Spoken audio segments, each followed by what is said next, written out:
नमस्कार मंडळी, स्वागत पुन्हा एकदा माझ्या नवीन ब्लॉगमध्ये. मला माहीत नाही माझं लाईव्ह का बंद झालेलं आहे. मे बी मी एक लाईव्ह घेतलेली, त्याच्या रिस्ट्रिक्शन आलं असेल, त्यामुळे माझी लाईव्ह बंद आहे.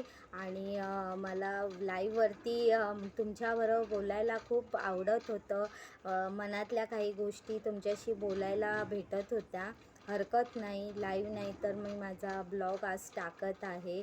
तुम्ही पाहत आहात की आजकाल घरगुती हिंसाचाराच्या ज्या काही घटना घडत आहेत आणि दिल्लीची ती टिशा शर्मा आणि बऱ्याच अशा हाय प्रोफाईल गोष्टींमध्ये तुम्ही पाहत असाल, मुलींवरती होणारी घरगुती हिंसाचार, डोमेस्टिक व्हायलेन्सच्या केसेस एवढ्या वाढल्या आहेत.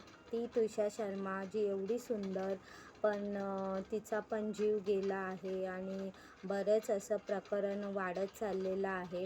आणि रोज एक पेपरमध्ये तुम्ही घटना बघत असाल हुंड्यासाठी आणि बरंच त्या मुलींचा छळ केला जातो. मला हे म्हणायचं आहे, अशा निर्दयी ज्यांना त्या टिशा शर्माचे तर मी रोज केस वाचते किंवा न्यूज बघते, तर मला एवढं वाईट वाटतं की ती त्याच्या घरच्यांना मेसेज करत होती की मला घेऊन जा, हे सहन नाही होत आहे आणि हे पैसे मागतात आहे. परत तिच्या वडिलांना सांगायचं की हे तुझी माफी मागतील, म्हणजे असं, म्हणजे किती प्रकारे तिला छळलं गेलं होतं तिकडे.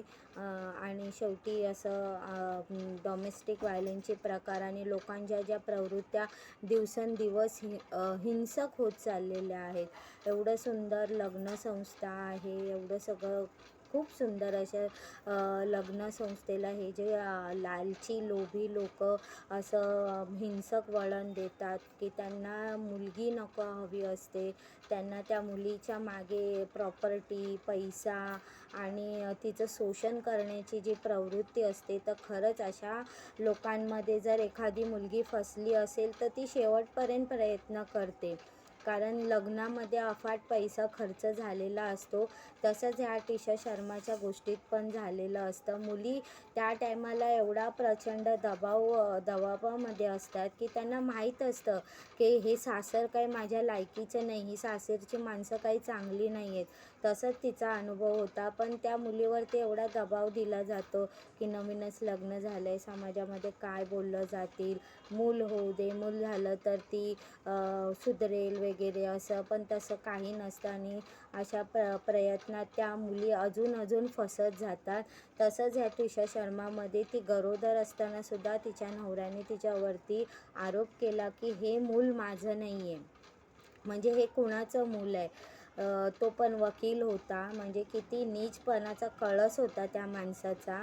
आणि खऱ्या परिस्थितीत अशी माणसं मी स्वतः अनुभवली आहेत. अशा निर्दयी बिनकाळजाची माणसं ह्या जगात आहेत आणि ह्यांना योग्य ती शिक्षा झाली पाहिजे. आणि खरंच घरगुती हिंसाचारामध्ये कडकात कडक कारवाई केली पाहिजे.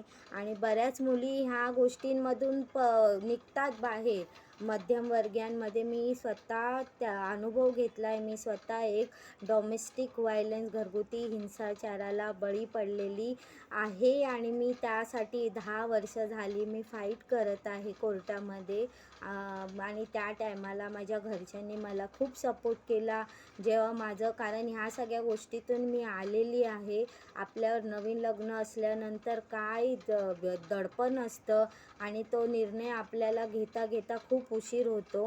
तर मी पण स्वतः ह्या सगळ्या गोष्टींमधून आलेली आहे. पण मी 10 वर्ष झाली त्या डॉमेस्टिक व्हायलन्स केसमध्ये लढत आहे. बघूया आता निकाल कोणाच्या बाजूने लागणार आहे. माझे तर प्रयत्न आहेत की खरंच अशा लोकांना शिक्षा तरी झाली पाहिजे, कारण ह्यांना काही फरक पडत नाही. दुसऱ्यांच्या मुलीच्या आयुष्याशी सहज खेळतात आणि पुरुषप्रधान समाज आहे म्हटलं जातं, हे खरं आहे.